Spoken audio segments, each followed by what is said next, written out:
আমার নাম কীর্তন পিয়া দাস। আমি বাংলাদেশ সিলেট থেকে এসেছি।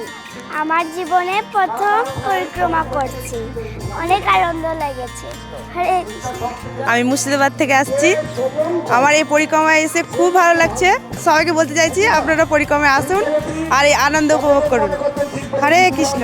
আমার খুব মজা লাগছে, কিন্তু বাড়ি থেকে বেরোতে পারিনি। আমার কি যা মজা লাগছে, আমি প্রত্যেক বছর আসবো যতদিন বাঁচবো। গুরু মহারাজের আশীর্বাদে যেন আমি যেতে পারি, এইটুকু ভগবানের কাছে আর গুরু গৌরাঙ্গর কাছে আমি প্রার্থনা করছি। আমার উপলব্ধি, আমি প্রথম বছর আসছি, তো এই বছর আসি বুঝতে পারছি যে এত আনন্দ এর আগে না আসলে হয়তো কোনোদিন বুঝতে পারতাম না যে এর মহত্ব কি। তো আমার খুব ভালো লেগেছে। বলতে জানিনি, কি বলবো, ভালো লাগছে। কোনোদিন আসিনি, না কোনো অসুবিধা হয়নি। নবদ্বীপ মণ্ডল পরিক্রমার আজকে শেষ দিন। আগামীকাল মহামিলন উৎসব। সাধু সঙ্গে কীর্তন ভজন গৌণিতায়ের সঙ্গে আমরা এই 7 দিন ব্যাপী ভক্ত সঙ্গে নবদ্বীপ মণ্ডল পরিক্রমা করলাম। অপ্রাকৃত আনন্দ, দিব্য প্রসাদ এবং সেই সঙ্গে সঙ্গে এই জগতের সাধু সঙ্গের যে মিলন মেলা, আমরা একসঙ্গে তাদের সঙ্গে থেকে তাদের সঙ্গে দিন কাটিয়ে আমরা আমাদের জীবনকে ধন্য করে তুললাম। খুব সুন্দর লাগছে। আজকে শেষ দিন, আমরা সারা সপ্তাহ খুব আনন্দ করেছি। নতুন 10 জনকে এনেছিলাম, ওদেরকে খুব সুন্দর গাইড করে আনলাম। ওরাও খুব খুশি হয়েছে, ওরা ফের বছর আবার আসবে। হরি বল। আমি প্রেয়সী চিত্রা দেবী দাসী। আমি পশ্চিম মেদিনীপুর থেকে এসেছি, দাসপুর থানার কৈজুটি এলাকা থেকে। আমি পরিক্রমায় প্রথমবার এসেছি। তো সবার কাছে শুনেছিলাম খুবই সুন্দর ভক্ত সঙ্গ হয়। তো বৈষ্ণব সঙ্গের মাধ্যমে আমি খুবই আনন্দিত। আমি আবার আসতে চাই। সকল বৈষ্ণবের কাছে অনুরোধ, আমাকে কৃপা করবেন, আমি যেন আসতে পারি এখানে বারবার। সকল বৈষ্ণবের কৃপা পেতে পারি যেন। হরি বল। তো এখানে এত আনন্দ, এত খুশি যে আমি মিস করতে চাই না এই পরিক্রমাকে। তাই প্রত্যেক বছর আসি, পরের বারও আসার চেষ্টা করব। তো এই প্রভুদের এখানে এত কিছু আয়োজন বা আমাদের কোনো কিছু মানে অসুবিধা নেই। বাথরুম বলো, তারপর হচ্ছে জলের জায়গা বলো, সব কিছুই বা পরিবেশন, আমরা মানে সব কিছুই এত আনন্দ ভোগ করতেছি। টেনশন মুক্ত, রান্না বান্না কোনো কিছু করতেই হয় না। আবার আজকেই লাস্ট দিন, তো খুব মন খারাপ লাগছে যে আবার বাড়ি চলে যেতে হবে, আবার সেই ঘরে একই জিনিস। তো আজকে মানে সব থেকে লাস্ট দিন, তো সবার সাথে দেখা আবার 1 বছর পরে। তো এই জন্য মন বেশি খারাপ লাগছে। তো চেষ্টা করব পরের বছর আসার জন্য। আমি এসেছি পশ্চিম মেদিনীপুর থেকে। আমার নাম প্রিয়া বেরা। পরিক্রমায় এসে খুব ভালো লাগছে, তো ভালো লাগছে যে বলে বোঝাতে পারবো না। ইচ্ছা করছে না এখান থেকে যেতে। হরে কৃষ্ণ। আমার 70 বছর বয়স। আমি হুগলি ডিস্ট্রিক্ট ডানকুনি স্টেশন থেকে আসছি। আমার খুব ভালো লেগেছে। আমার জীবন সার্থক হলো। আমি জানতাম না এত ভালো লাগবে। পৌর্ণিতায় টেনেছে, আমি আসতে পেরেছি, এটাই আমার ভালো লাগছে। আমার নাম চিন্ময়ী দাস চন্দ্রিমা। আমি বাংলাদেশ সিলেট থেকে এসেছি। আমি ক্লাস 7-এ পড়ি। আমার অনেক ভালো লাগছে পরিক্রমায় এসে। গৌরাঙ্গ প্রেম স্বামী মহারাজের প্রবচন শুনেছি, পদ্মতন্ত্র প্রভু প্রবচন শুনেছি। সবারটাও ভালো লেগেছে। মহাপ্রভু চান আবার আসবো। গৌরাঙ্গ নিত্যানন্দ। আমি পরশুদিন আসছি, পরিক্রমা করছি। রাতে 3টে আসার পরে ভক্তদের যে সঙ্গ পাইছি, এটা জীবনে কল্পনা করতে পারবো না।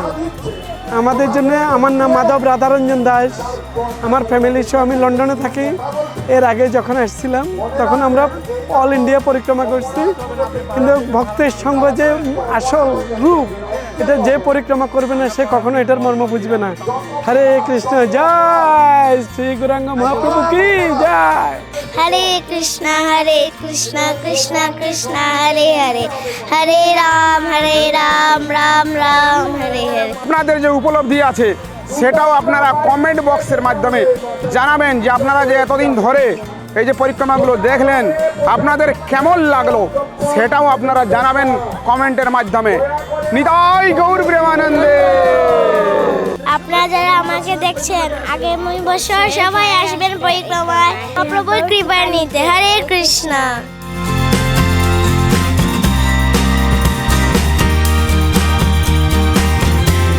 नगर में बहुत बार आते रहते थे कुछ उच्च शिक्षा के लिए। पहली शिक्षा तो ये बचपन की शिक्षा तो गंगादास त्रिपाठी तो उधर ही है, लेकिन कभी कभी भगवान चैतन्य महाप्रभु यहाँ आते थे विद्यानगर में। तो आते समय गंगा जी की एक विशिष्ट धारा थी गंगा जी की अनेक धाराएं थी, तो एक धारा इधर से प्रवाहित होती थी। भगवान चैतन्य महाप्रभु गंगा जी पार करके विद्यानगर में आते थे और फिर संध्या के समय लौट जाते थे। एक दिन भगवान चैतन्य महाप्रभु गंगा जी के तट पर आए। मायापुर से विद्यानगर आना था, तो रास्ते में उस दिन नौका नहीं थी, वहाँ पर कोई नौका नहीं था। तो क्या करें, कैसे पार करेंगे? आजू बाजू में देखा, उस पार में देखा तो उधर भी नौका नहीं थी आजू बाजू में। तो भगवान चैतन्य महाप्रभु के अपना गमछा उत्तरीय था पानी पर डाल दिए, धारा पर डाल दिए, जल पर डाल दिए और उसी पर खड़े हो गए। और वो गमछा गमछा गमछा कहते हैं ना, उत्तरी पानी पर रख दिए, उसी पर खड़ा हो गए। और वह गमछा था, उत्तरीय था, तैरते तैरते उस बाजू में चला गया। तो उस साइड में कुछ लोग थे, देख रहे थे हल्ली रहे। फिर भगवान चैतन्य दूसरे तट पर आए, इस तट पर आए और फिर धरती पर, भूमि पर आ गए और गमछा लेकर, क्या कहते हैं, पानी निकाल कर चलते। इसी अभी वो गंगा जी की वह धारा अभी नहीं बह रही है, लुप्त हो गई है। एक धारा, मुख्य धारा नहीं, एक धारा इधर से प्रवाहित हो रही। और जब भगवान चैतन्य महाप्रभु आते थे तो सारंग मुरारी ठाकुर चैतन्य महाप्रभु के पिता के तुल्य, पिता का जितना उम्र था उससे भी थोड़ा उनका ज़्यादा उम्र था। तो भगवान चैतन्य महाप्रभु उनका पिता के तुल्य समादर करते थे, आदर करते थे, सत्कार करते थे। और वो महात्मा इतने निष्किंचन थे, एक बकुल वृक्ष के नीचे बैठकर भजन करते थे। कोई कुटे घास का भी घर नहीं बनाए थे, वहीं पर रहते थे, खर का भी घर नहीं बनाए थे।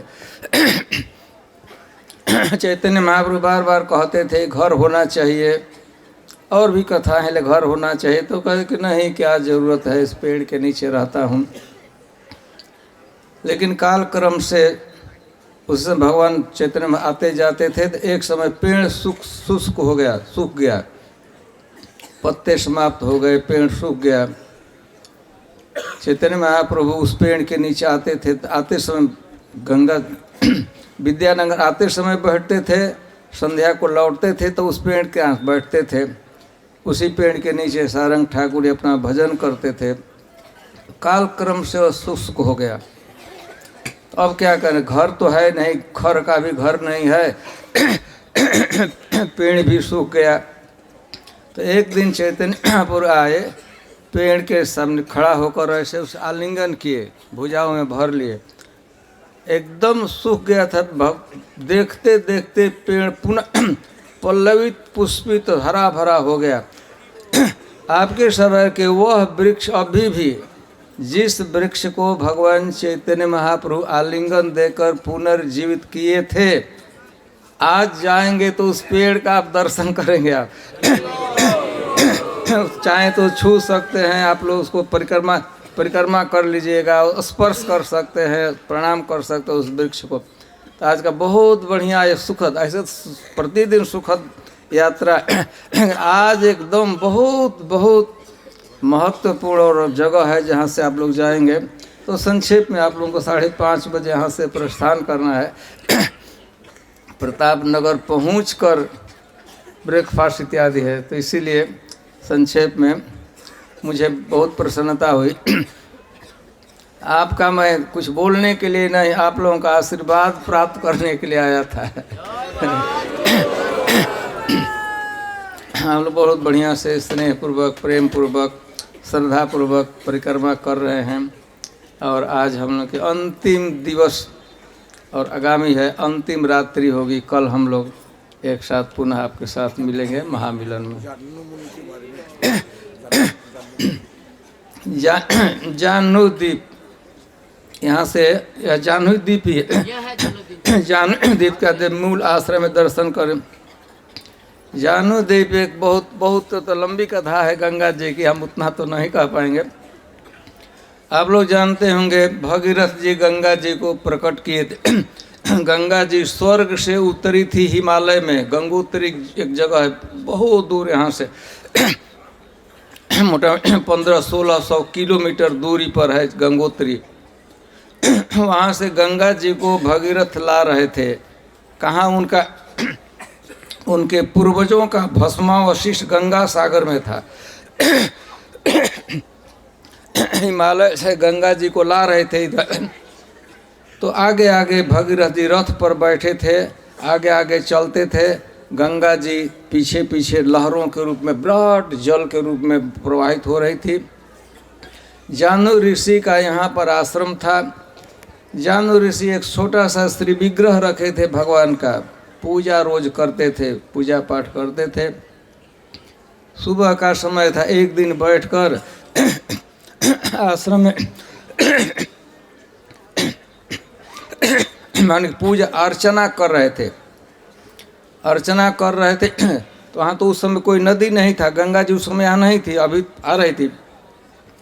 आश्रम में बैठ कर बढ़िया से पूजा भगवान को अर्चना कर, तो उन्होंने देखा कि उनका आश्रम बनने पानी से चारों तरफ बाढ़ आ गया। चटाई था, घास वो इधर बह रहा है, उधर बह रहा है। वो बेचारे पूजा कर रहे थे भगवान के, तो बड़ा डिस्टर्ब हुए। ये कौन ऐसा यहाँ बन्या खत बाढ़ कौन ला रहा है? तो बड़ा पूजा कर रहे थे। उसी समय वो पूरा उनका आश्रम ही प्रभावित हो गया, बन्या आ गया, बाढ़ से भर गया, पानी से भर गया। उनको बहुत को अपने योग बल से उन्होंने सोचे कि पूजा में भी डिस्टर्ब नहीं करना है। योग बल से पूरे गंगा जी को, पूरा गंगा जी में जितना पानी था, गंगोत्री से यहाँ तक जितना पानी था उसको अपने हाथ में ले लिए इसमें, और एक सिप में, जैसे आप लोग आज क्या आचमन करते हैं ना, थोड़ा सा ऐसे पी गए। पूरा यहाँ से गंगोत्री तक पूरा पानी, एक बूंद भी पानी नहीं रहा, पी गए। वो बेचारे भगीरथ आगे आगे जा रहे थे, पीछे से देखते जाते। एक समय लौट कर देखे तो एकदम गंगा जी तो पानी खत्म हो गया, सूख गई। तो बड़े परेशान हुए। कई एक पीढ़ी लगा था गंगा जी को प्रकट करने में, स्वर्ग से लाने में। लौट गंगा जी किधर गई तो इनके पास आए, पूछे जानु ऋषि जी, हम गंगा जी को ला रहे थे, वो पता नहीं कहाँ लुप्त हो गई। तो उन्होंने कहा अच्छा गंगा जी का अरे वो तो मैं पी गया। तो देखिए यही समझिए कि जो भगीरथ के तो मान लीजिए कि छाती पर सांप ही लौट गया। कई एक हजारों वर्ष की तपस्या से गंगा जी को लाए थे उनके पूर्वज गंगा सागर। भस्मावशिष्ट रोने लगे, बताए कि अरे गंगा जी थी, मैंने प्रकट किया था, ला रहा था।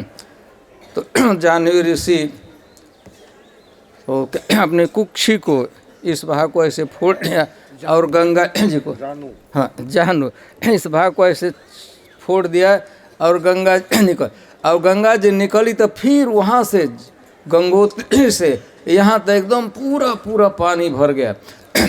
आप लोग जानते हैं यहाँ पर जो पानी आता है इसके अपेक्षा बहुत पानी, एक जगह होता है ना गंगा जी का पानी कुछ दूसरे पद्मा नाम हो जाता है, बांग्लादेश में चली जाती हैं। यहाँ तो आधा भी पानी है, और उस समय तो बहुत पानी था।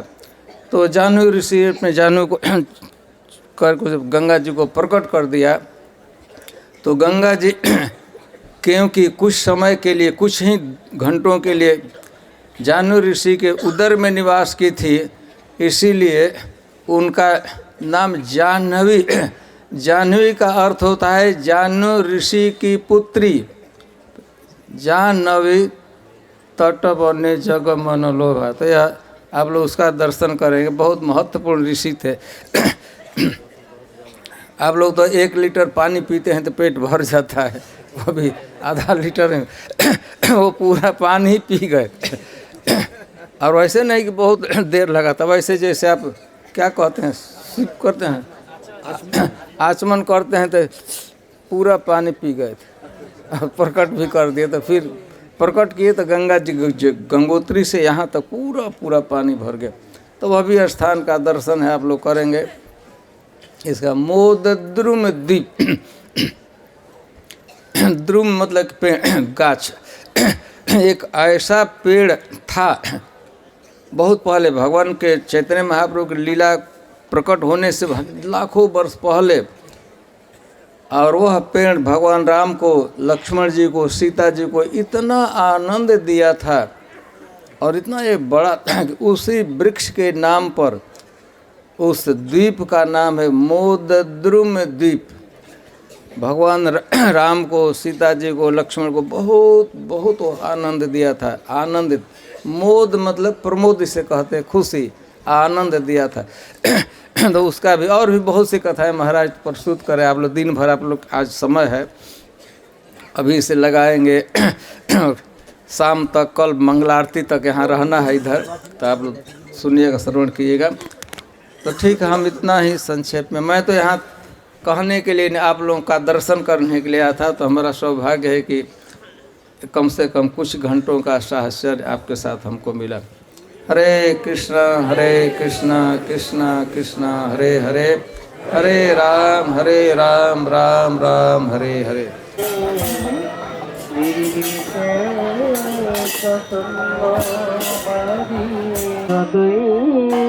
गदाधर शिवसारी गुणभक्त वृंदा कृष्ण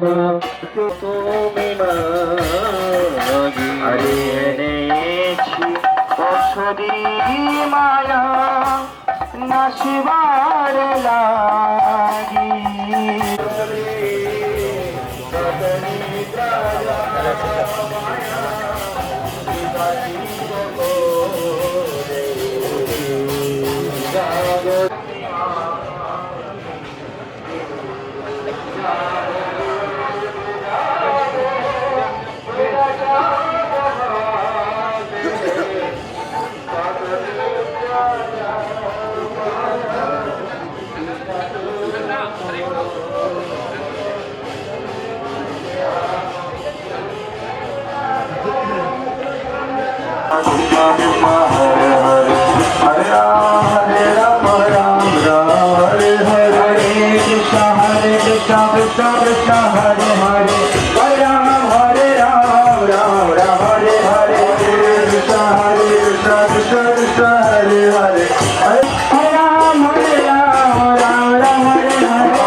জানুলম্বিত বাহু বল কনক পুতলিতে অরুণ অরুণ অম্বর শোভিত কলেবর উপমা দে অবকা। সবাই বলুন দয়া করে এটা। জানুলম্বিত বাহু কনক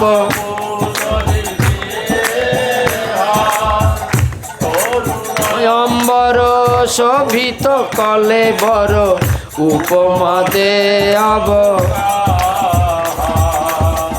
কলিযুগের অবতার চৈতন্য নিতাই পাপ পাষণ্ড নাহি মানে। কলিযুগের অবতার চৈতন্য নিতাই পাপ পাষণ্ড নাহি মানে। শ্রীকৃষ্ণ চৈতন্য ঠাকুর নিত্যানন্দ বৃন্দাবন দাস গুণ গানে। শ্রীকৃষ্ণ চৈতন্য ঠাকুর নিত্যানন্দ বৃন্দাবন দাস গুণ গানে। জানুলম্বিত বাহু যুগল কনক পুতলি অরুণয়ম্বর উপমা দে অবকা। আবার বলুন। জানুলম্বিত বাহু কনক পুতলি অরুণয়ম্বর শোভিত কলেবর উপমা দে অবকা।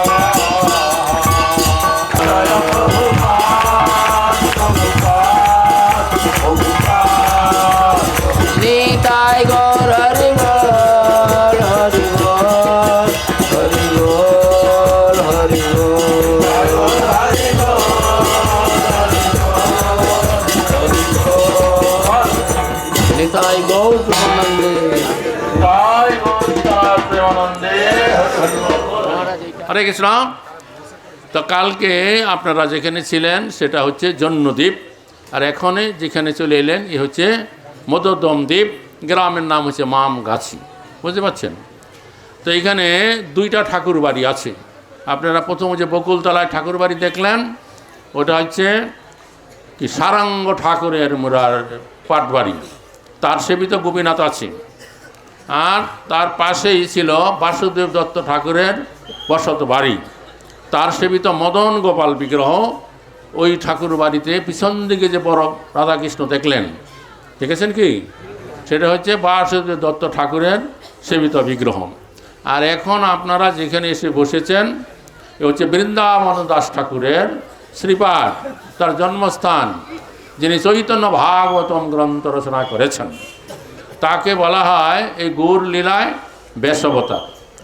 তো আমরা আগে প্রথমে ওই সারঙ্গ ঠাকুরের শ্রীপাঠের কথা বলবো, বাসুদেব দত্তের কথা বলবো, তারপর এখানকার কথা বলবো, কেমন?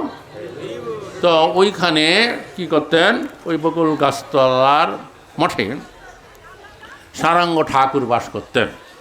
তিনি মহাপ্রভুর একজন অন্যতম পারিষদ ভক্ত ছিলেন, বুঝতে পারছেন? তো মহাপ্রভু যখন নিমাই পণ্ডিত রূপে বিখ্যাত হইলেন তখন তিনি মাঝে মাঝে মায়াপুর থেকে এইখান হয়ে বিদ্যানগরে যেতেন। বিদ্যানগরে গিয়ে সার্বভৌম ভট্টাচার্যের টোল আছে, তার ছাত্ররা আছে, ন্যায় শিক্ষা করে, ন্যায় আলোচনা করে, তাদের সাথে এই শাস্ত্র কথা আলোচনা করতেন। এবং আসার পথে এই সারঙ্গ ঠাকুরের সাথে দেখা করতেন, কথাবার্তা বলতেন। তো সারঙ্গ ঠাকুরের অনেক বয়স হয়ে গিয়েছিল এবং তিনি সেবা করতেন এখানে গোপীনাথ বিগ্রহ। তো মহাপ্রভু তাকে অনেকবার বললেন যে তোমার তো এখন অনেক বয়স হয়েছে, তোমার এই বিগ্রহ সেবা তোমার অবর্তমানে কে করবে, তোমার সেবাই বা কে করবে, তুমি শিষ্য গ্রহণ করো।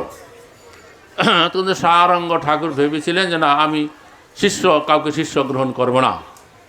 তো এইভাবে মহাপ্রভু বারবার যখন বলছে শিষ্য গ্রহণ করো, শিষ্য গ্রহণ করো, তখন মহাপ্রভুর কাছে হঠাৎ প্রতিজ্ঞা করে বললেন, ঠিক আছে, আমি কালকে সকালবেলা ঘুম থেকে উঠে যাকে আমি প্রথম দেখব তাকে আমি শিষ্য করব, তাকে আমি মন্ত্র দেব। ভীষণ প্রতিজ্ঞা। তো ওনার ব্রত ছিল প্রতিদিন ঘুম থেকে উঠে গঙ্গায় স্নান করবেন, স্নান করে গঙ্গা জল আনবেন, তারপরে মন্দিরে এসে তিনি গোপীনাথের সেবা করবেন।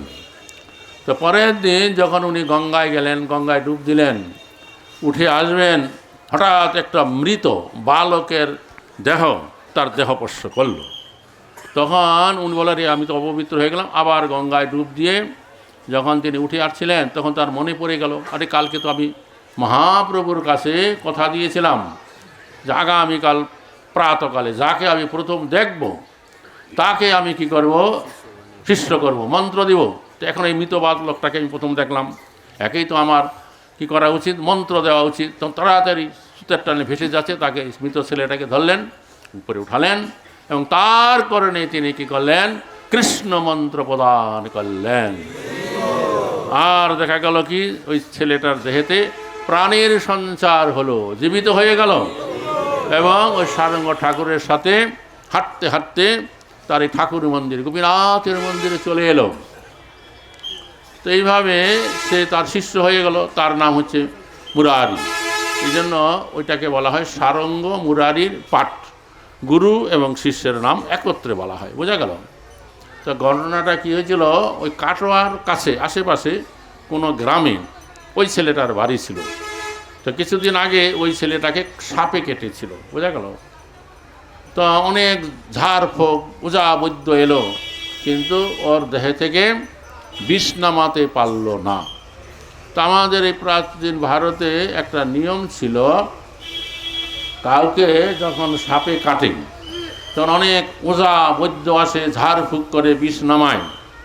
যদি অনেক ঝাড়ফুঁক করা সত্ত্বেও যদি তার দেহ থেকে সাপের বিষ না নামাতে পারে তখন তাকে কী করা হতো, কলা গাছের ভেলা তৈরি করা হতো, আর কলা গাছের ভেলায় সইয়ে দিয়ে তাকে নদীতে ভাসিয়ে দেওয়া হতো। তো সেই ছেলেটাকেও তার পিতামাতা তাই করেছিল, দাহ বা মাটি না দিয়ে তাকে কী করলেন, কলায় ভেলায় শোয়াই গঙ্গার জলে ভাসিয়ে দিলেন। তো গঙ্গার জলে ভাসতে ভাসতে বাতাসে উলট পালট খেতে খেতে ওই ছেলেটা ভেলার থেকে আলাদা হয়ে গিয়েছিল। তারপরে স্রোতের টানে ভেসে ভেসে যেতে লাগলো। তারপরেই তো সারঙ্গ ঠাকুরের সাথে তার সাক্ষাৎ হলো। সারঙ্গ ঠাকুর তাকে মন্ত্র দিলেন, জীবিত হয়ে গেল।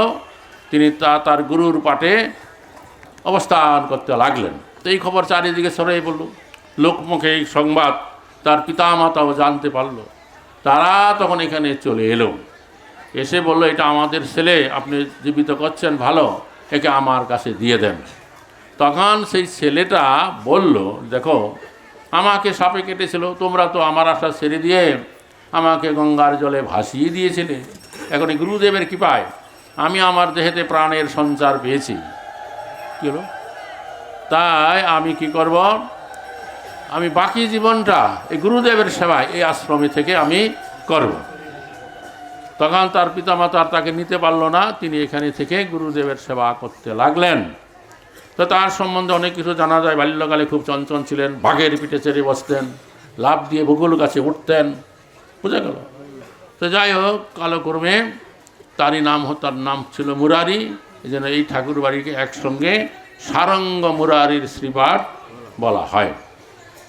আর ওইখানে যে বাসুদেব দত্ত ঠাকুর বাস করতেন, তার বাড়িটাতে এখন পরিত্যক্ত অবস্থায় আছে। বাউন্ডারি ওয়াল দিয়েছে যদিও এখানে, জায়গাটা পরিষ্কার করে নাই। আমরা অন্যান্য বছর ওখানে বসে বাসুদেব দত্ত সারঙ্গ মুরারি ঠাকুরের কথা বলি, কিন্তু এইবার গিয়ে দেখছি জায়গা পরিষ্কার করে নাই, জঙ্গল হয়ে আছে।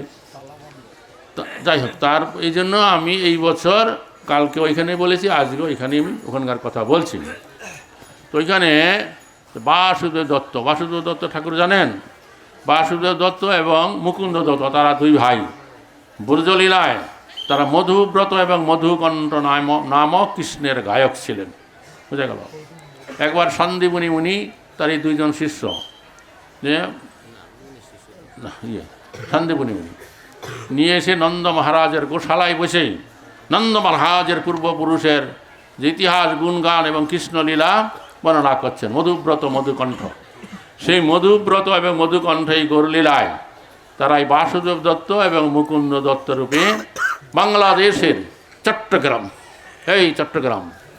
চট্টগ্রামে সনহরা গ্রামে জন্মগ্রহণ করলেন। এখন কিন্তু সেই সনহরা গ্রামটা আমাদের এই প্রভুরা উদ্ধার করেছেন এবং পুরানো বাড়িঘর, মোটা মোটা দেওয়াল সুন্দর করে রিপেয়ারিং করে এখন ওইখানে গৌরনিতায় বিগ্রহ স্থাপনা করেছেন। হ্যাঁ, গুরু মহারাজ প্রতিষ্ঠা করেছেন। আমি গত 2023 সালে ওখানে গিয়েছিলাম, প্রথম দর্শন করলাম, খুব ভালো লাগলো।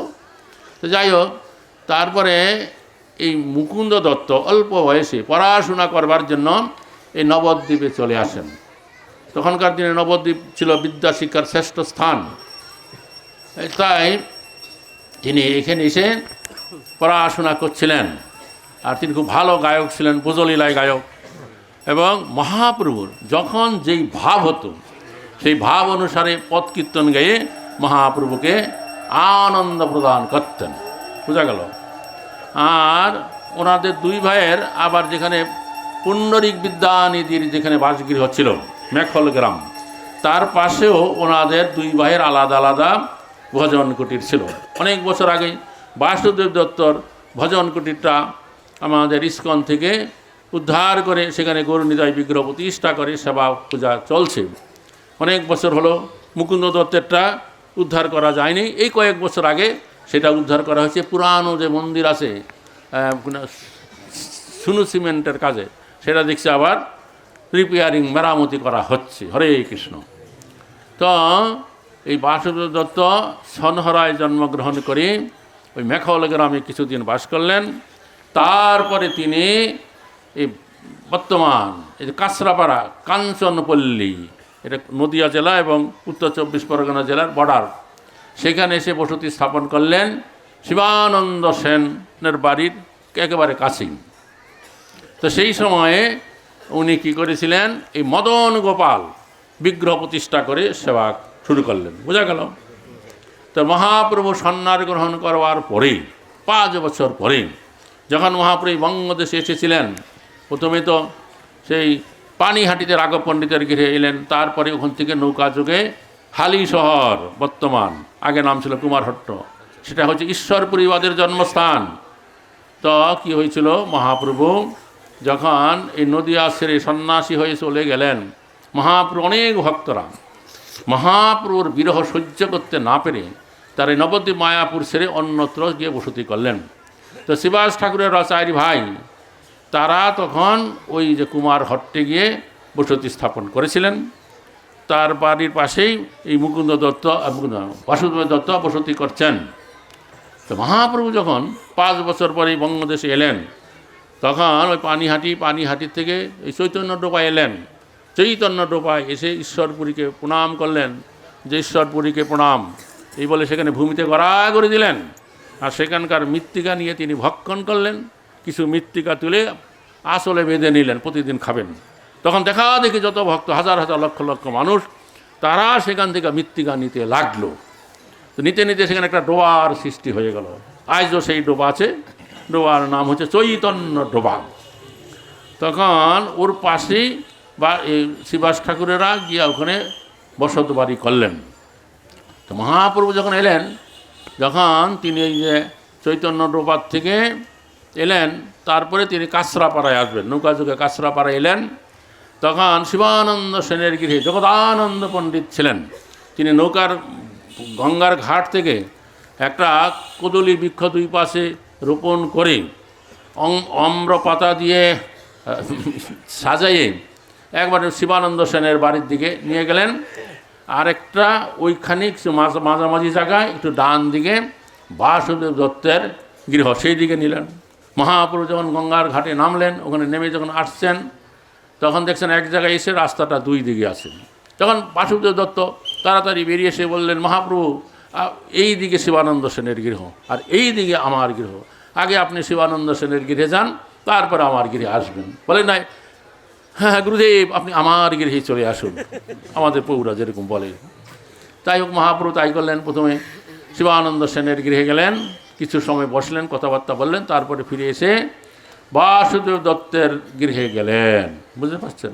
তারপর আবার নৌকায় উঠে তিনি শান্তিপুরে গিয়েছিলেন।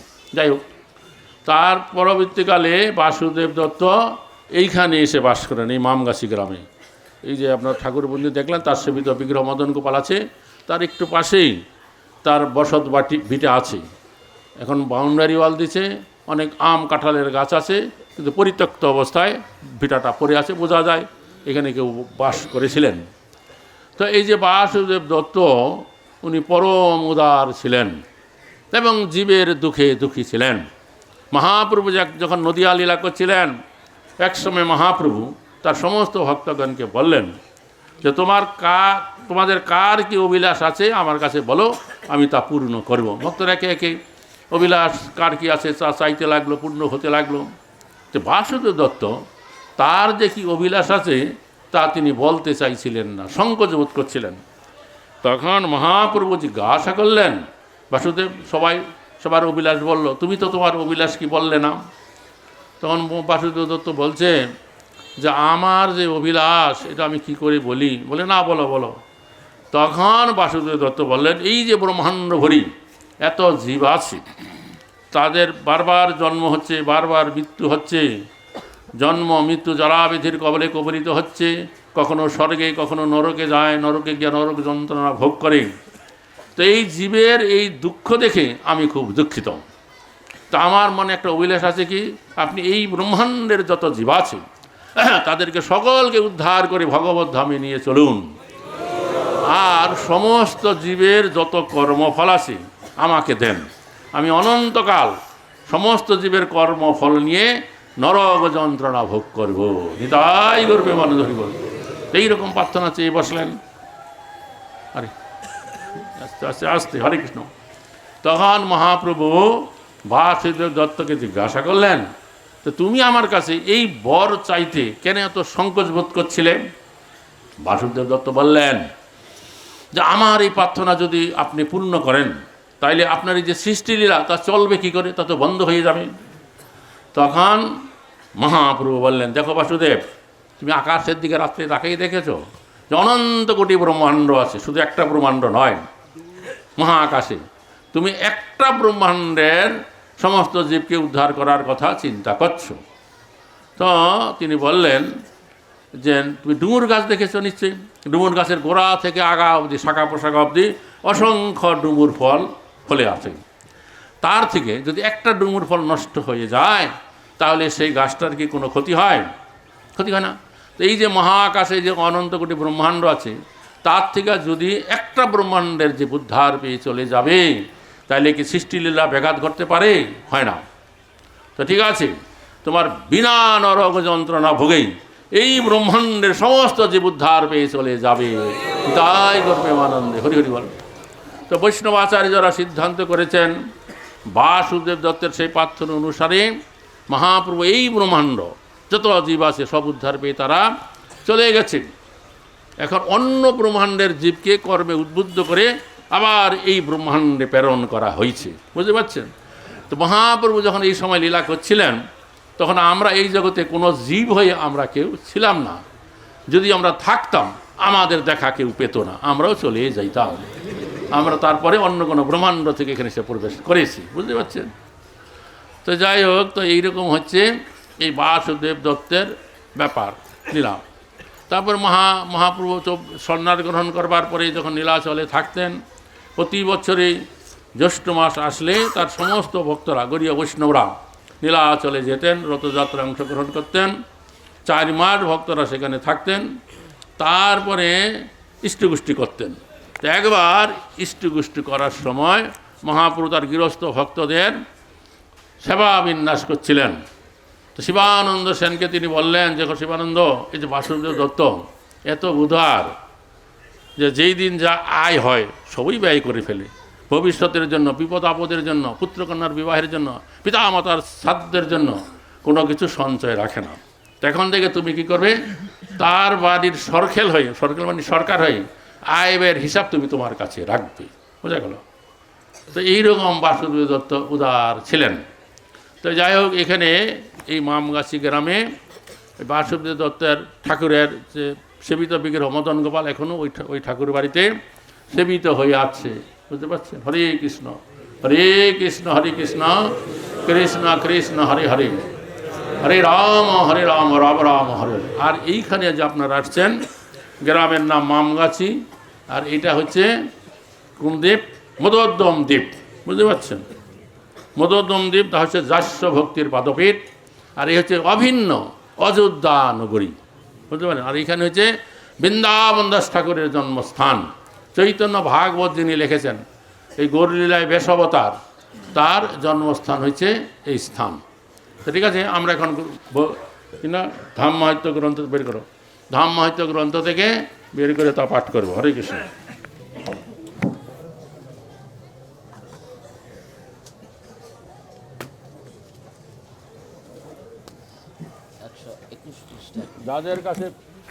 যাদের কাছে বই আছে বের করুন।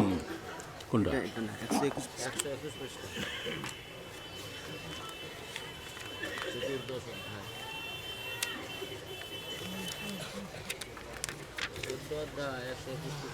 একশো 21 পৃষ্ঠা, চতুর্দশ অধ্যায়, শ্রী শ্রী গোদ্রম দ্বীপ ও শ্রী রামলীলা বর্ণন, বুঝতে পারছেন?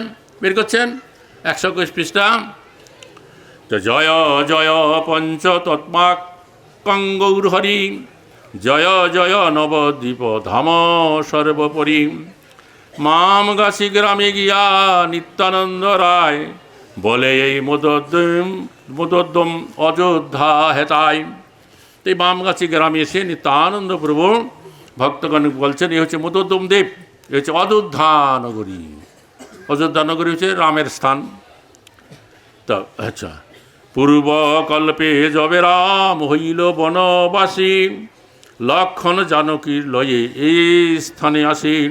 পূর্বকল্পে, এই কল্পের কথা নয়, যখন রামচন্দ্র বনবাসী হইলেন তখন তার ভাই লক্ষণ পত্নী জানকী নিয়ে এখানে আসলেন। মহাবট বৃক্ষতলে কুটির বাদিয়া, কত দিন বাস কইল আনন্দিত হইয়া। বিশাল বটবৃক্ষের নিচে কুটির বেদে রামচন্দ্র এখানে কিছুদিন বাস করলেন আনন্দিত হইয়া।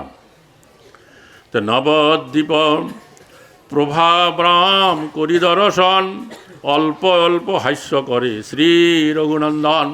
তিনি নবদ্বীপের শোভা দর্শন করে তিনি একাকী মৃদু মৃদু হাসছিলেন। কিবা দুর্বা দল শ্যাম রূপ মনোহর, রাজীব লোচন হস্তে ধনুক সুন্দর। ব্রহ্মচারী বেশ শিরে জটা শোভা করে, দর্শনে সকল প্রাণী গণমন হরি। তো শ্রী রামচন্দ্র কী করছিলেন, তার রূপের বর্ণনা করলেন। দুর্বাদল শ্যাম রূপ অত্যন্ত মনোরম, রাজীব লোচন মানে পদ্মফুলির মতন তার চোখ, আর হাতে হচ্ছে ধনুর্বাণ সুন্দর, আর ব্রহ্মচারী বেশ, মাথায় চুলগুলো একেবারে ঝুটি বাঁধা, বুঝতে পারছেন। আর এই রকম রূপ দর্শন করে সমস্ত প্রাণীগণের মন তিনি হরণ করছিলেন। তো দর্শনে সকল প্রাণী গণ মনোহরে, হাসি হাসি মুখ দেখি জানকে তখন। জিজ্ঞাসয় শ্রীরামে দেবী হাস্যের কারণ। একা একা হাসছে, এটা জানকী দেবী দেখে তিনি জিজ্ঞাসা করলেন, আপনি কেন এই দিকে তাকিয়ে একা একা হাসছেন? তখন রামচন্দ্র কি বললেন? রাম বলে, শোনো সীতা জনকনন্দিনী, অতি গোপনীয় এক আছে তো কাহিনী। বলছে সে জনকনন্দিনী অতি গোপনীয় একটা কাহিনী আছে। কি কাহিনী? ধন্য কলি যবে হয় এই নদিয়ায়, পীতবর্ণ রূপ মোর দেখিবারে পায়। যখন ধন্য কলিকাল আসে, আমার রূপটা পীতবর্ণ রূপ এই নদিয়াবাসীরা আমাকে দেখতে পারে। জগন্নাথ মিশ্রে গৃহে শ্রী শচী উদরে, গৌরাঙ্গ রূপেতে জন্ম লভিব সত্তরে।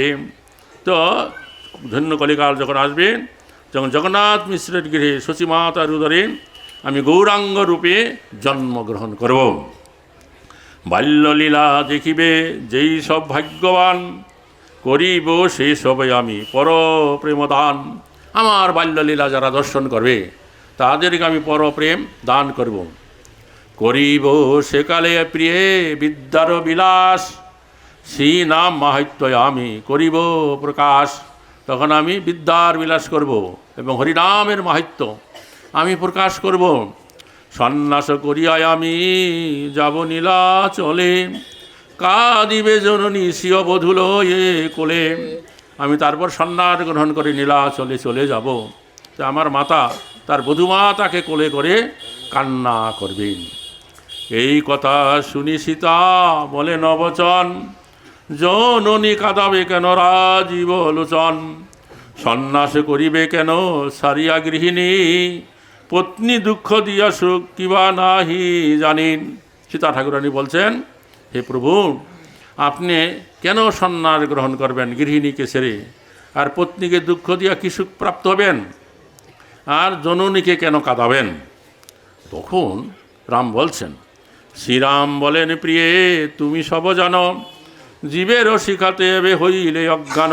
তো তুমি সবই জানো, জীব শিক্ষার জন্য তুমি এখন অজ্ঞানের মতো কথা বলছো। আমাতে যে প্রেম ভক্তি তারও আচ্ছাদন, দুই মতে হয় সীতা শুনো বচন। আমার প্রতি যে জীবের প্রেম তা দুই রকমভাবে আচ্ছাদন করা যায়।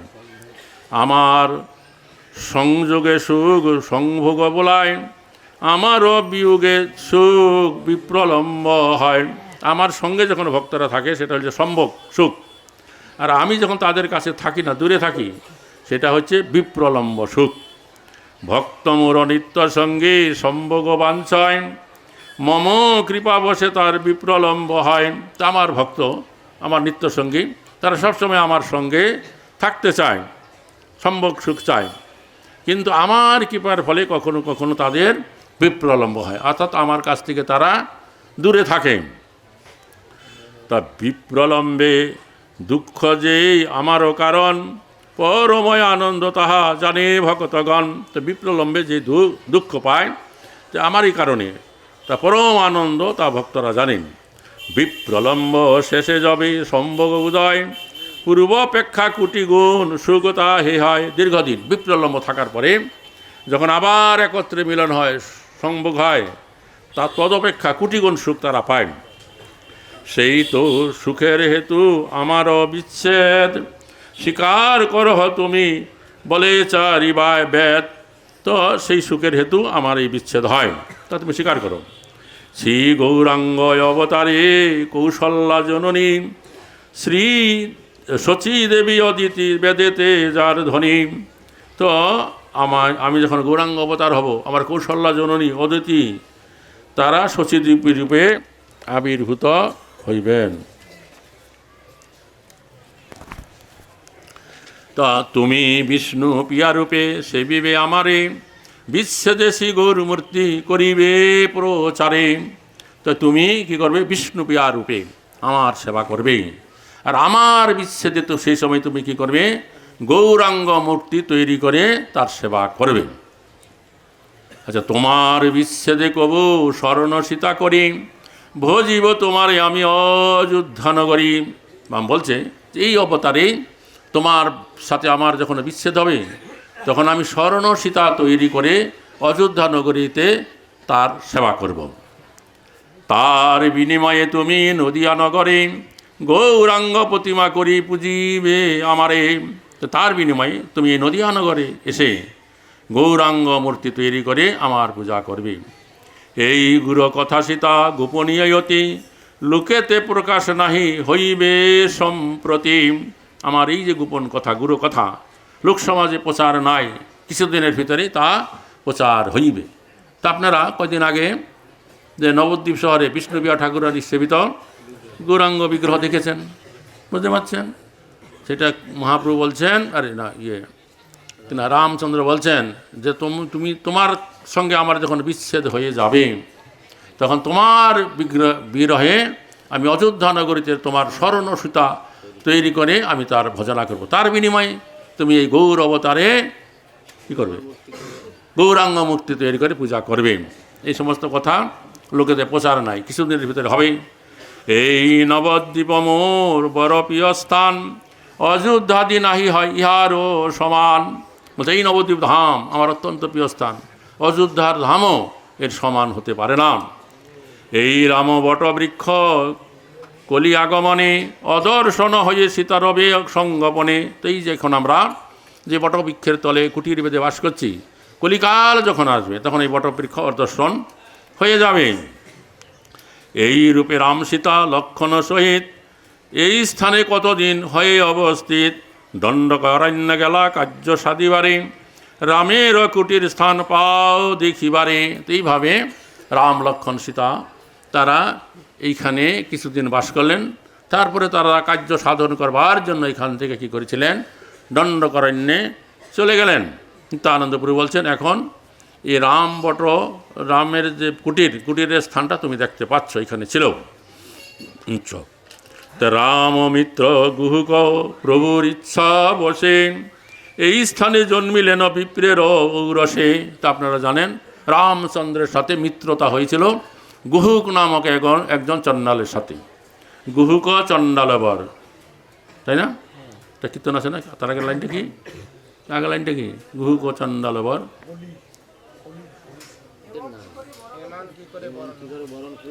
হ্যাঁ, কি করে বরণকুলে যে কোনে কেন জন্ম হয় না, কেবল ভকত মূল ছিল যশ। তারপর তাই যাই তাই গুহুক চণ্ডালের সাথে রামের বনবাসকালে মিত্রতা হয়েছিল। রামচন্দ্র যখন প্রয়াগ থেকে দণ্ডকারণ্য গিয়েছিলেন, তখন এই গুহুক চণ্ডাল তাকে নদী পার করেছিলেন, বোঝা গেল? তো সেই গুহুক চণ্ডাল এই মহাপ্রভুর আগমনের পূর্বে এই মামগাছি গ্রামে এক ব্রাহ্মণের সন্তানের রূপে জন্মগ্রহণ করলেন, বুঝা গেল? ব্রাহ্মণের ঘরে, নাম হলো সদানন্দ ভট্টাচার্য, বুঝতে পারছেন? তো কী হলো? গুহুক মিত্র গুহু প্রভুর ইচ্ছা বসে, এই স্থানে জন্মিলেন বিপ্রের ঔরসে। সদানন্দ বিপ্র ভট্টাচার্য নাম তার, রাম বিনাতি জগতে নাহি জানে আর। তো যেহেতু তার নিত্য সিদ্ধ ভাব হয়েছে কি রামের ভক্তি করাতে, সবসময় রাম রাম কীর্তন করত। যেই দিন প্রভু মোর জন্মে মায়াপুরে, সেই দিন সদানন্দ ছিল মিশ্র ঘরে। তো যেই দিন মহাপ্রভু ফাল্গুনী পূর্ণিমায় সন্ধ্যাবেলা জন্মগ্রহণ করবেন, সেই দিন এই সদানন্দ ভট্টাচার্য জগন্নাথ মিশ্রের ঘিরেছিলেন। তখন কি হলো, প্রভুর জন্মকালে যত দেবগণ মিশ্রের ভবনে শিশু করে দর্শন, পরম সাধক বিপ্র চিনে দেবগণে জানিল আমার প্রভু জন্মিল এখানে। তো অনেক দেবদেবীদের আইলেন মহাপ্রভুকে দর্শন করতে। সদানন্দ ভট্টাচার্য সেই দেবদেবীদেরকে দেখে তিনি শুনতে পারলেন, বুঝতে পারলেন এবং নিশ্চিত করলেন যে আমার প্রভু রামচন্দ্র এইখানে এই সচী মাতার গর্ভে থেকে জন্মগ্রহণ করল। পরম কৌতুকে বিপ্র আইল নিজ ঘরে, ইষ্ট ধ্যানে দেখে বিপ্র গৌরাঙ্গ সুন্দরে। তা তিনি দর্শন করে যখন বাড়িতে এলেন, ইষ্ট মন্ত্র জপ করলেন। তার ইষ্টদেব হচ্ছে রামচন্দ্র। ধ্যানে তিনি রামচন্দ্রের চিন্তা করেন। তো যখন তিনি রামচন্দ্রের ধ্যান করছেন, চিন্তা করছেন, হঠাৎ দেখছে রামচন্দ্র না, গৌরাঙ্গ সুন্দর তার ধ্যানে এসে যাচ্ছেন। তো সিংহাসনে বসে আছে শ্রী গৌরাঙ্গ রায়, ব্রহ্মায়াদি দেবগণ চামর ডোলায়। পুনঃ দেখে রামচন্দ্র দুর্বাদল শ্যাম, নিকটে লক্ষণ বীর শ্রী অনন্ত ধাম। বামে সীতা সন্মুখে ভকত হনুমান, দেখিয়া বিপ্রের হইল প্রভু তত্ত্বজ্ঞান। প্রথমে দেখলেন গৌরাঙ্গ, তারপরে রাম লক্ষণ সীতা হনুমান তিনি দেখলেন। দেখিয়া সেই সদানন্দ ভট্টাচার্যের প্রভুর তত্ত্ব সম্বন্ধে জানতে পারলেন। পরময় আনন্দে বিপ্র মায়াপুরে গিয়া, অলক্ষ্যে গৌরাঙ্গ দেখে নয়ন ভরিয়া। তারপর থেকে তিনি প্রায় দিনে এখান থেকে মায়াপুরে চলে যেতেন এবং গৌরাঙ্গ মহাপ্রভু শিশুরূপ তিনি নয়ন ভরে দর্শন করতেন। আর কি বলতেন যে ধন্য আমি বলে বারবার, গৌররূপে রামচন্দ্র সন্মুখে আমার, আমি ধন্য ধন্য। যে আমার প্রভু রামচন্দ্র তিনি গৌরাঙ্গ রূপে দেখা দিয়েছেন। কত দিনে সংকীর্তন আরম্ভ হইল, সদানন্দ গৌর বলি তাহাতে নাছিল। কিছুদিন পরে মহাপ্রভু যখন ভক্তবৃন্দ নিয়ে হরিনাম সংকীর্তন শুরু করলেন, তো সেই কীর্তনে সদানন্দ গৌর বলে নৃত্য করিতে লাগিলেন। ওহে জীবে স্থান শ্রী ভাণ্ডারী বন, নির্মল ভক্তগণ করে দর্শন। এত দূর বলে নিত্যানন্দ প্রভু বলছেন, হে জীব, এই যে স্থান, এই হচ্ছে বৃন্দাবনের একটা বন আছে, ভাণ্ডারী বন, যমুনার অপর পারে, দেখেছেন? সেই অভিনয় ভাণ্ডারী বন হচ্ছে এই স্থান। আচ্ছা আচ্ছা, সেই সব কথা শুনি নিত্যধামে হেরি, নাচেন ভক্তগণ নিত্যানন্দে গেরি। এই সমস্ত কথা শুনে সমস্ত ভক্তরা নিত্যধাম দর্শন করে তারা আনন্দে কী করলেন, নিত্যানন্দ প্রভুকে বেষ্টন করে নৃত্য করিতে লাগিলেন। শ্রীজীবের অঙ্গে হয় সাত্বিক বিকার, হা গৌরাঙ্গ বলি জীব করেন চিৎকার। সেই গ্রামে সেই দিন নারায়ণীর ঘরে, রহিলেন নিত্যানন্দ প্রফুল্ল অন্তরে। তো নিত্যানন্দ প্রভু ভক্তগণকে নিয়ে এই বামগাছি গ্রামে সেই দিন থাকলেন। বৃন্দাবন দাস ঠাকুর মাতার নাম হচ্ছে নারায়ণী দেবী, তার গৃহে। পরম পবিত্র সতী বেশের জননী, শ্রী বৈষ্ণবগণের সেবা করিল আপনি। তো পরম পবিত্র সতী ব্যাসদেবের জননী তিনি বৈষ্ণবগণের সেবা করলেন। পরদিনে প্রাতে সবে চলি কত দূর, পূর্বে ছিল অনায়াসে শিবৈকুণ্ঠপুর। নিত্যানন্দ জাহ্নবা আজ্ঞা করিতে পালন, নদী মাহিত্য গায় দিনয় নিচন। তো এখান থেকে নিত্যানন্দ প্রভু ভক্তগণকে নিয়ে কোথায় গেলেন? বৈকুণ্ঠপুর। তা আমাদের বৈকুণ্ঠপুর যাওয়া হবে না, কারণ বৈকুণ্ঠপুর যাওয়ার মাঝে একটা সারিগঙ্গা নদী আছে, ওখানে কোনো কিছু লোকজনের বসতি নাই, এই জন্য আমরা ওইখানে যাই না, ওই জায়গাটা বাদ করে যাই। যাই হোক, তবে এইখানটায় হচ্ছে বৃন্দাবন দাস ঠাকুরের জন্মস্থান, বুঝতে পারছেন? তো যে শিবাস ঠাকুর আছে না, জানেন তো, পঞ্চতত্ত্বের শিবাস ঠাকুর। তো শিবাস ঠাকুরের ভ্রাতুষ্পুত্রী হচ্ছে এই বৃন্দাবন দাস ঠাকুরের মা নারায়ণী দেবী। তাদের আদি নিবাস কোথায় ছিল জানেন? আদৌ বাসস্থ শ্রীহট্টে ভাগীরথা তটেস্তত কুমার হট্টে যশায়াসিত সমে গৌর গতি গতি। যে আগে বাস ছিল শ্রীহট্টে, ওখান থেকে বাস তুলে এলেন এই গঙ্গার তীরে, তারপর এখান থেকে চলে গেলেন কুমারহট্ট মানে হালি শহরে।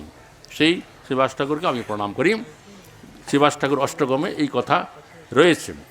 তো তাদের সিলেট জেলার বিয়ানীবাজার বলে একটা গ্রাম আছে, নাকি শহর ছিল, সেইখানে তারা বাস করত। আসলে শ্রীবাস ঠাকুরের হচ্ছে 5 ভাই ছিলেন। ওদের জ্যেষ্ঠ ভ্রাতার নাম ছিল নলিনী পণ্ডিত। তারা 4 ভাই, শিবাস, শ্রীরাম, শ্রীনিধি, শ্রীপতি এই গঙ্গার তীরে চলে এলেন। আর তাদের যে জ্যেষ্ঠ ভ্রাতা নলিনী পণ্ডিত, তিনি সেই সিলেটের বিয়ানীবাজার গ্রামে থেকে গেছিলেন। এখন কিন্তু সেই বিয়ানীবাজার আমাদের ইস্কনের আন্ডারে এসে গেছে, তাই না? এসেছে তো সেইখানে নলিন পণ্ডিত তার পত্নী থেকে গিয়েছিলেন।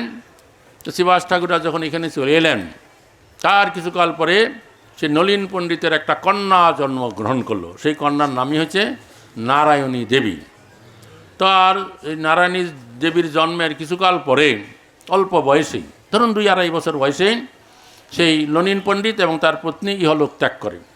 এটা শ্রীবাস ঠাকুর জানতে পেরে তার সেই ভাতুষপুত্রীকে আনয়ন করে এই মায়াপুরে, এবং শ্রীবাস ঠাকুর এবং তার পত্নী মালিনী দেবী তার লালন পালনের দায়িত্বভার গ্রহণ করলেন। এইভাবে এই তাদের তত্ত্বাবধানে এই নারায়ণী দেবী বড় হতে লাগলো।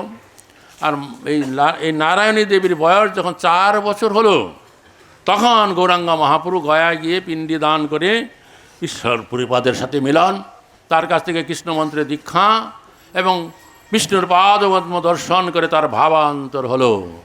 তিনি কৃষ্ণনাম করতে করতে যখন এই নবদ্বীপে নদিয়ায় ফিরে এলেন, তখন তিনি ভক্তগণকে নিয়ে হরিনাম কীর্তন করতে লাগলেন। তখন এক সময় কী হয়েছিল, যে কিছু কুচক্রী লোকেরা নানা রকম আজে বাজে কথা কীর্তনকারী ভক্তগণের উদ্দেশ্যে বলতে লাগলো, যে নবাবের লোক আসতেছে। শ্রীবাস ঠাকুরের বাড়িতে যেহেতু কীর্তন হতো, তা শ্রীবাস ঠাকুরের উপর তাদের রাগ হতো, যে শ্রীবাস ঠাকুরকে ধরে বেঁধে নিয়ে যাবে, নবাবের লোক আসছে, সিপাহি আসছে, এরকম কথা লোকেরা বলা বলি করছে। তখন শ্রীবাস ঠাকুর কী করছিলেন, ভয়ে যে আমার পরিবারের এত লোকজন, কী করে তাদের রক্ষা হবে, তিনি বিষ্ণুর সহস্রনাম এবং নৃসিংহ স্তব পাঠ করছিলেন ভয়ে। তখন মহাপ্রভু ওই গঙ্গার তীরে নির্ভয়ে তিনি ঘুরে বেড়াচ্ছিলেন। লোকেরা বলছে, আরে এই যে নবাবের লোক আসছে, এদেরকে একটু ভয় নেই, এরকম নির্ভয়ে ঘুরে বেড়ায়। মহাপ্রভু অন্তরে জানতে পারলেন তার ভক্ত শ্রীবাস ঠাকুর ভয় পেয়েছে। তাড়াতাড়ি তিনি গঙ্গার তীর থেকে শ্রীবাস ঠাকুরের বাড়িতে এলেন। বলে দরজা ধাক্কা দিয়ে দরজা খুললেন, এবং ভিতরে গিয়ে তিনি বিষ্ণুর খাট্টায় বসে চতুর্ভুজ রূপে শ্রীবাস ঠাকুরকে দেখা দিলেন। তো শ্রীবাস ঠাকুর যে ভগবান এসেছেন, এটা প্রথম এই শ্রীবাস ঠাকুরকে দেখালেন। বলে, শ্রীবাস, তুমি কার ভয় পাচ্ছ, কেন তুমি এত ভীতু হচ্ছ? আমি সেই, আমি যদি আজ্ঞা না দিই, নবাব কী করে এখানে এত তোমাকে বেঁধে নিতে লোকজন নিয়ে আসবে? তুমি নির্ভয়ে থাকো।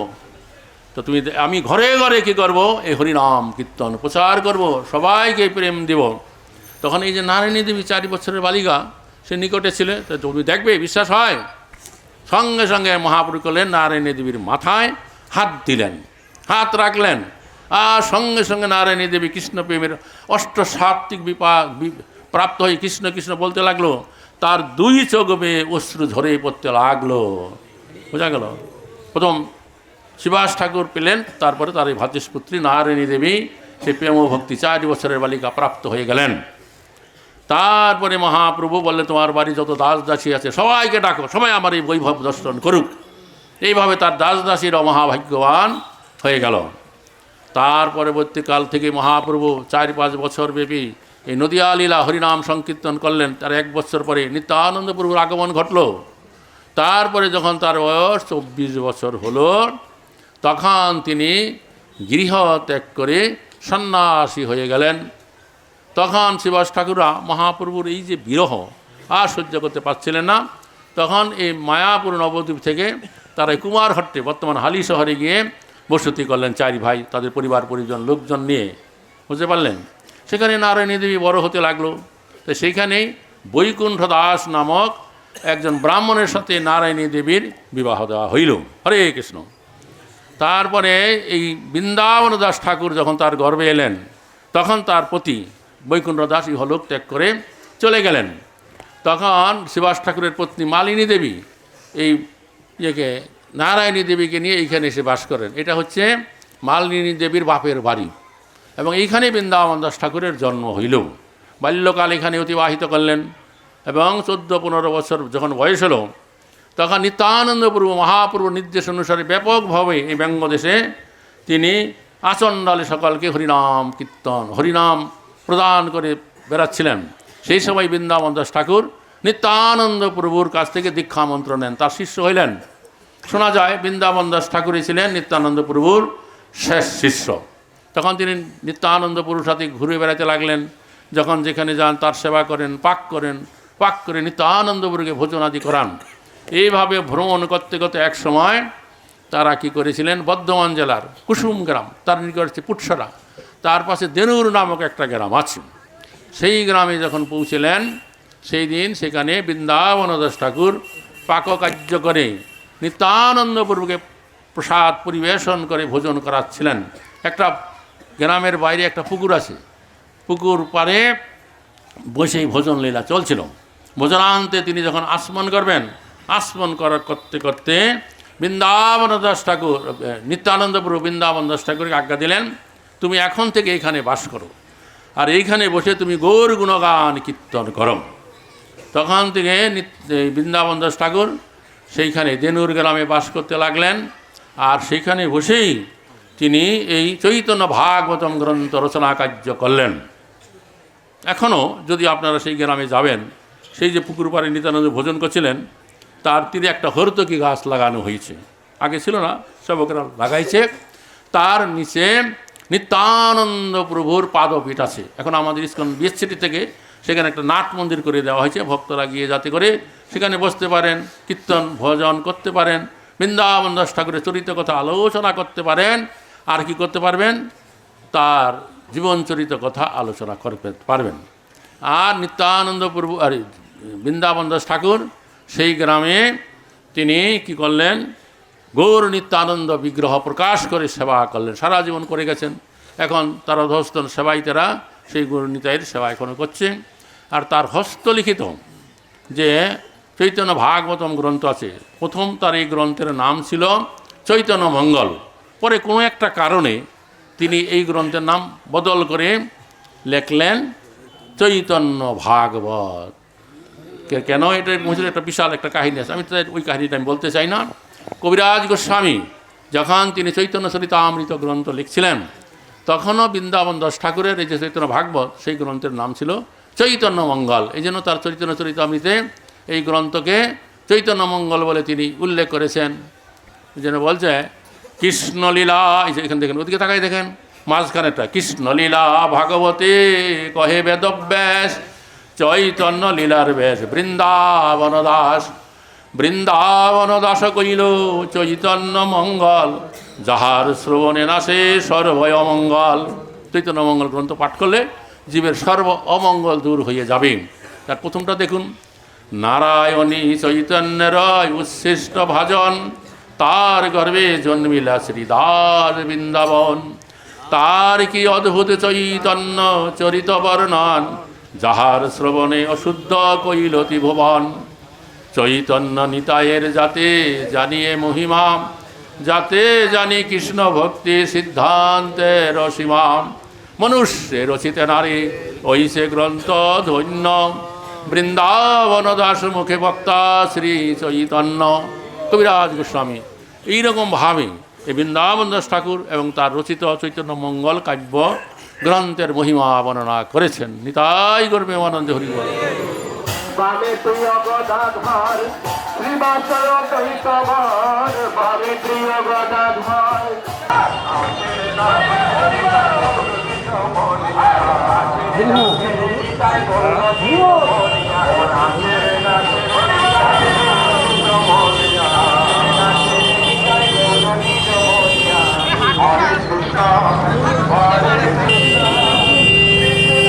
হরে কৃষ্ণ। আমরা আজকে ষষ্ঠ দিন, এই ষষ্ঠ দিনে আমরা ছিলাম জাহ্নবীপে। জাহ্নবীপ থেকে এখন আমরা মধুদ্রীম দ্বীপে আসছি। জাহ্নবীপে আমরা জাহ্নমুনির কথা শ্রবণ করলাম। জাহ্নমুনির কথা শ্রবণ করার পরে মহারাজ তারপরে আমরা আসলাম সারঙ্গ মুরারি। এই সারঙ্গ মুরারির শ্রীপাঠ থেকে আমরা আসলাম বাসুদেব দত্ত। তারপরে ওখান থেকে আমরা বৃন্দাবন দাস ঠাকুরের অভিন্ন অযোধ্যা ধাম আমরা দর্শন করলাম, কথা শুনলাম অনেক কথা। তারপরে এখান থেকে আমরা এখন যাব মহৎপুর। এই মহৎপুর থেকে ওখানে পাণ্ডবরা এসেছিলেন, রামচন্দ্র এসেছিলেন, তো পঞ্চপাণ্ডবও এসেছিলেন। তো সেখানে কথা শোনার পরে আমরা আজকে প্রতাপনগরে যাব, ইস্কন প্রতাপনগর। সেখানে আমরা সকালে প্রাতকালীন প্রসাদ এবং দুপুরে, তার মধ্যে মাঝখানে আছে অর্কটিলা, সূর্যদেবকে আরাধনা করা হয়, অর্কটিলা যাব। আপনারা নাম অটো সাবস্ক্রাইব করুন, আমাদের সঙ্গে অনলাইনে থাকুন, ধামের পূর্ণ ফল লাভ করুন। আপনি ওইভাবে দেখলেও পূর্ণ পরিক্রমা ফল প্রাপ্ত হতে পারবে। হরে কৃষ্ণ হরে কৃষ্ণ কৃষ্ণ কৃষ্ণ হরে হরে, হরে রাম হরে রাম রাম রাম হরে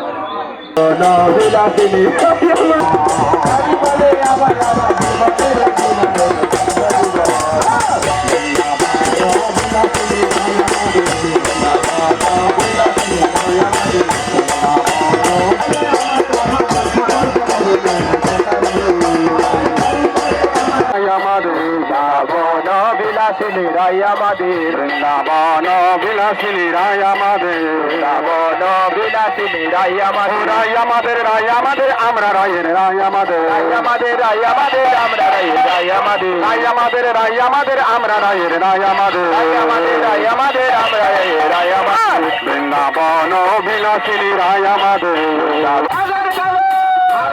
বলে আমার রাধার রূপে জগৎ আলো নইলে আধার কালো, আমার রাধার রূপে জগৎ আলো নইলে আধার কালো।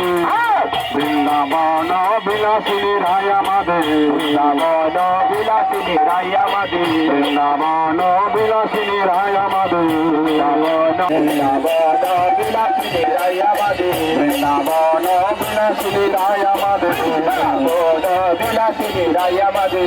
সারি উভয়ের দ্বন্দ্ব মিটে গেল, সারি উভয়ের দ্বন্দ্ব মিটে গেল,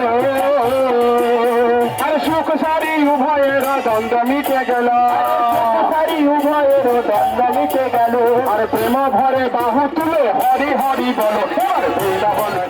সবাই সূর্যের দিকে দেখুন, তাকান একটু, সূর্যের দিকে তাকিয়ে হাত জোড় করে প্রণাম মন্ত্র বলুন।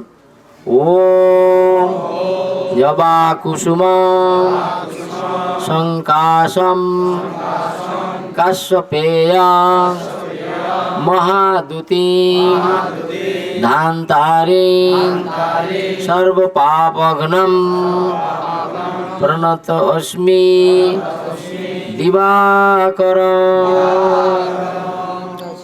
তো এই স্থানটি আমরা যে এসেছি, আপনারা দেখলেন ছোট্ট একটি টিলা। তো এটা ভক্তি বেদান্ত স্বামী চ্যারিটি ট্রাস্ট থেকে এটা বানানো হয়েছে অর্কটিলার প্রতীক।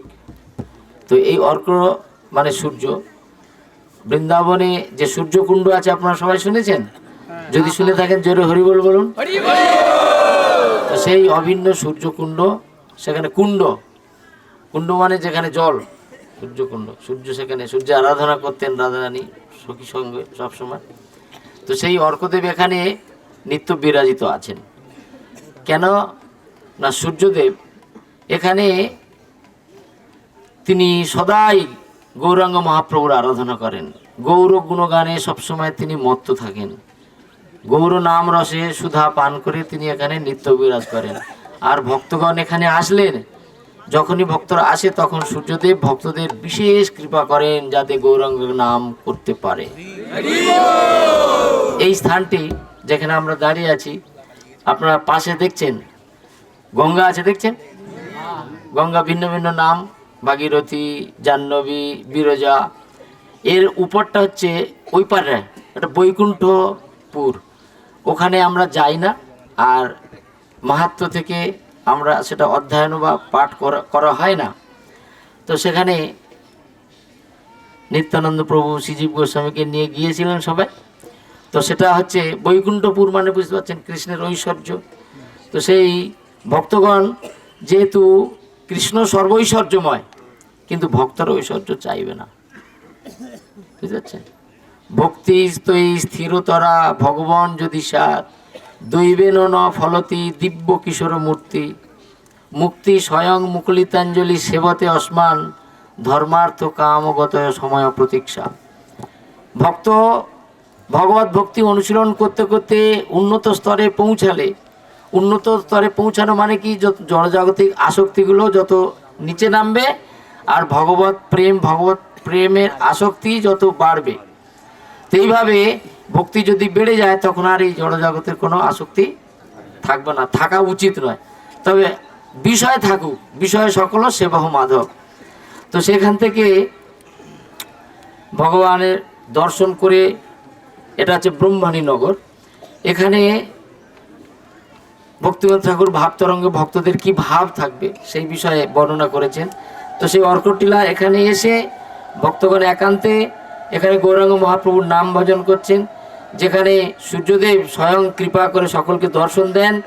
তার শরীর রক্তবর্ণ, তার বাহু দীর্ঘ, অরুণ তার বসন এবং সর্বাঙ্গ তার চন্দনে চর্চিত থাকে এবং তুলসী মালা থাকেন এবং সদা সর্বদা অশ্রুপূর্ণ নয়নে গৌরাঙ্গ গৌরাঙ্গ গৌরাঙ্গ এইভাবে সদা সর্বদা অশ্রু সজল নয়নে তিনি গৌরাঙ্গ মহাপ্রভুর নাম ভজন রসে মুক্ত থাকেন। আর ভক্তগণ কবে এখানে আসবেন এবং দর্শন দান করবেন এবং গৌরাঙ্গ চরণে দর্শন করে তার গুণানুগুণ কীর্তন করে সদা সর্বদা অর্কদেবের কৃপা লাভ করবেন। এইভাবে ভক্তগণ তারা অর্কদেবের আশীর্বাদে কৃষ্ণ ভক্তি প্রাপ্ত হবেন এবং ধাম বাস করার সৌভাগ্য লাভ করবেন এবং ধামেশ্বর মহাপ্রভু গৌরাঙ্গদেবের নাম করার সর্বশক্তি তারা প্রাপ্ত হবেন। তো এইভাবে নাম করতে করতে আমরা কিভাবে গৌরাঙ্গ মহাপ্রভুর কৃপা পাবো, এইভাবে ভক্তগণ বলতে বলতে পরবর্তীতে আমরা এখন যাব মহৎপুরে। সেখানে অভিন্ন কাম্যবন, সেখানে পঞ্চপাণ্ডব অজ্ঞাত বাসকালে তারা পঞ্চভাই, যুধিষ্ঠির মহারাজ তার 4 ভাই এবং দ্রৌপদী নিয়ে সেখানে অবস্থান করেছিলেন এবং নবদ্বীপের শোভা এত মনোরম, সেই শোভা দর্শন করে নবদ্বীপ ধামে গমন করতে এসেছিলেন। জয় অর্কদেব কি। এই সেই অর্কটিলা, এখানে ভজন করলে সহজেই গৌরাঙ্গ মহাপ্রভুর কৃপা লাভ করা যায়। তাই ইস্কন থেকে ভক্তিবেদান্ত স্বামী চ্যারিটি ট্রাস্ট থেকে এখানে করেছেন। কোনো ভাগ্যবান সাধক যদি এখানে আসে আর এইভাবে যদি সূর্যদেবের কৃপা লাভ করতে চায় তাহলে এখানে আসতে পারেন। তো আমাদের পরম পূজ্য শ্রী গৌরাঙ্গ স্বামী মহারাজ, তিনি ভক্তিবেদান্ত স্বামী চ্যারিটি ট্রাস্টের একজন সভাপতি, তিনি এগুলো সব ব্যবস্থা করেছেন এবং এখানে আসতে বলেন। তাই আমরা এখানে আসি, সংক্ষিপ্ত কথা বলে সূর্যদেবের কাছে আমরা প্রার্থনা জানাই তিনি যেন আমাদের প্রতি প্রসন্ন হন এবং আমরা যেন এখানে গৌরাঙ্গ প্রভুর নাম ভজন করার সুযোগ সৌভাগ্য শক্তি প্রাপ্ত হতে পারি। নিতাই গৌর প্রেমানন্দে। জয় অর্কটিলা কি, জয় গৌরাঙ্গ মহাপ্রভু কি, শ্রীল প্রভুপাদ।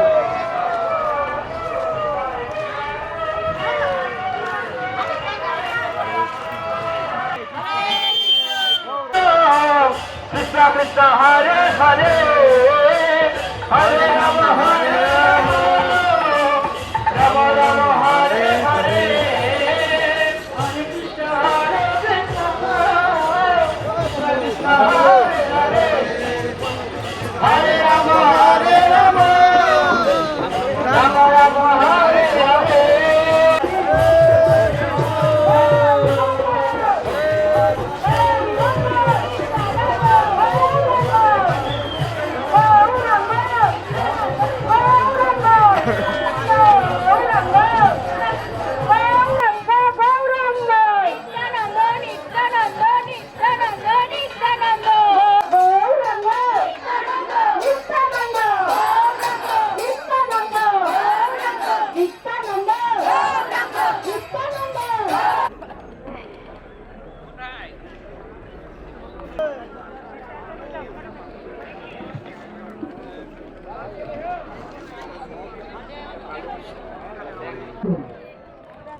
যে ছাত্র টিচারের ক্লাসে ভালো করে শোনে ওই ছাত্র রেজাল্ট কিন্তু মহারাজও বলছেন এই যে এখানে এই ভাগবত শাস্ত্র যার ঘরে থাকবে সে কোনো অমঙ্গল সেই ঘরে হতে পারে না। এবং এই চৈতন্য তরুণ মিত্র যারা রাখবেন আপনার কোনো অমঙ্গল সমঙ্গল। জয় গৌরনী জয় কি শিল প্রভুপাদ কি হরে কৃষ্ণ। তো আজকে নবদ্বীপ মণ্ডল পরিক্রমা 7ম দিবস। আমরা এখন বিভিন্ন স্থান যেমন মামগাছি, বৃন্দাবন দাস ঠাকুরের শ্রীপাঠ এবং সেখানে রয়েছে বাসুদেব দত্তের শ্রীপাঠ এবং সারঙ্গ মুরারি শ্রীপাঠ, ওগুলো দর্শন করতে করতে মাতাপুর হয়ে দর্শন করে আমরা এখন চলে এসেছি প্রতাপনগর। এই প্রতাপনগরে এখন মহাপ্রসাদ হবে, ভক্তরা এসে গেছেন। এখানে আজকে আমাদের রাত্রি যাপন, আমরা এখানে আজকে থাকবো। এখানে বিভিন্ন রকমের সাংস্কৃতিক অনুষ্ঠান রয়েছে। এখন প্রসাদ হবে, প্রসাদের পর আমরা কিছু সময়ের জন্য বিশ্রাম নেব, তারপর আবার দুপুরে মধ্যাহ্নকালীন প্রসাদ, সেই সঙ্গে সঙ্গে চলতে থাকবে ভজন কীর্তন, হরিনাম সংকীর্তন কি। তারপরে এই প্রসাদের পরে পরেই এখানে বিভিন্ন রকমের উপলব্ধি সবাই বলবেন। এই যে 7 দিন ধরে পরিক্রমা হয়েছে, এই পরিক্রমার উপলব্ধি, কার কি উপলব্ধি হয়েছে সেটা সবাই বলবে, এবং সুন্দর নাটক আছে। আর তারপরে এখানে হরিকথা পরিবেশন করবেন আমাদের অন্যতম বৈষ্ণব চূড়ামণি পূজ্যপাদ চারুচন্দ্র প্রভু। তা আপনারা এই সমস্ত অনুষ্ঠানগুলো দেখতে পারবেন। আপনারা আমাদের সঙ্গে যুক্ত থাকুন। ইসকন নামহট্ট নিউজ চ্যানেলকে সাবস্ক্রাইব করে এই চ্যানেলের সঙ্গে যুক্ত থাকুন এবং সমস্ত অনুষ্ঠানগুলো গৃহে থেকেও দর্শন করে আপনারা ধামের কৃপা, মহাপ্রভুর কৃপা, শিল প্রভুপাদের কৃপা লাভ করুন। আপনাদের যে উপলব্ধি আছে সেটাও আপনারা কমেন্ট বক্সের মাধ্যমে জানাবেন যে আপনারা যে এতদিন ধরে এই যে পরিক্রমাগুলো দেখলেন আপনাদের কেমন লাগলো, সেটাও আপনারা জানাবেন কমেন্টের মাধ্যমে। নিতাই গৌর প্রেমানন্দে।